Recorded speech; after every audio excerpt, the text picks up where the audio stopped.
Hey you, and welcome to this video where I will help you out how to fix Face ID required stolen device protection is turned on iPhone. And this is quite simple because right now if we go to settings and we go to Face ID and passcode and we fill in our passcode, and then from here we scroll down and we go to stolen device protection, make sure that stolen device protection is standing on always.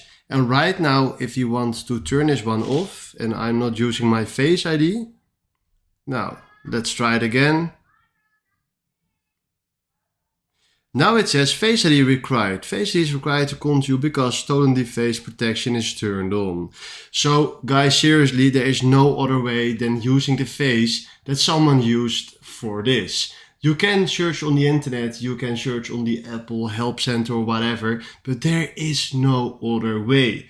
When you turn this one off before you lost your Face ID or something like that, then it's possible. But when this one is turned on, then there is no way out. You need to reset or factory reset your phone or go to the Apple store to fix this because there is no way out. Alright, hopefully I helped you out. It's just the truth. Thanks for watching and have a wonderful day.